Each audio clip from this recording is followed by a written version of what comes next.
Another statement that should not be overlooked: wise individuals should carefully consider their decisions to avoid the negative consequences of inadequate deliberation.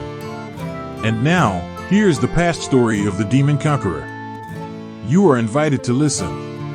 Kacchapa Jataka, the turtle who died because of his mouth in the time of King Brahmadatta, who reigned in the city of Varanasi. There was a learned minister who regularly advised and taught the king various academic subjects and moral lessons.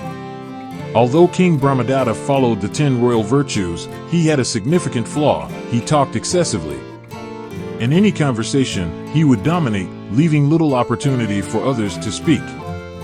The minister, wise and concerned, sought to moderate the king's tendency to talk excessively but struggled to find an effective solution. Eventually, a situation presented itself involving an old turtle living in a pond in the Himalayan forest. This turtle had befriended 2 young swans who regularly visited the pond. Over time, they formed a close and trusting friendship. One day, the swans invited the turtle to visit their home in the Golden Cave on Mount Citrakuta, describing its wondrous beauty. The turtle, amused, responded, "Even if I wanted to go, I couldn't possibly make it." The swans offered to carry him by having him hold onto a stick with his mouth, while they would hold each end of the stick in their beaks. The turtle had to promise not to open his mouth, no matter what. Confidently, the turtle agreed. As they passed over the city and entered the royal domain, the sight of a turtle being carried by swans caused great excitement among the townspeople.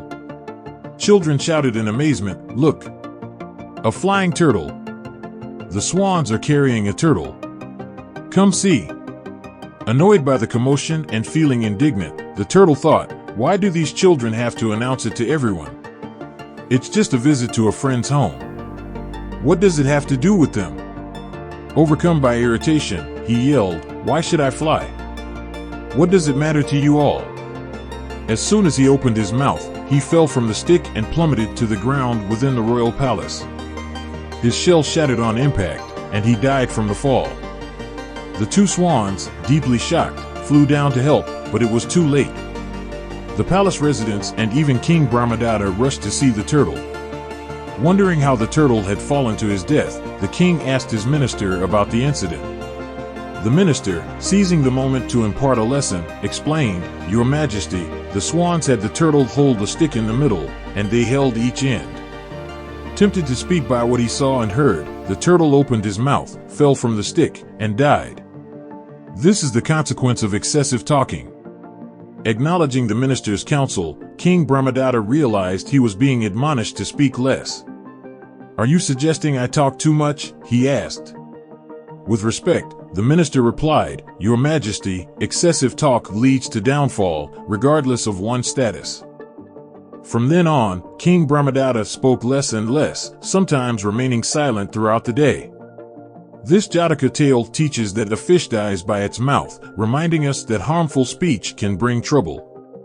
This Jataka tale has come to an end, and the saying that everyone should consider as wise individuals should carefully consider their decisions to avoid the negative consequences of inadequate deliberation. May everyone benefit from listening to this story.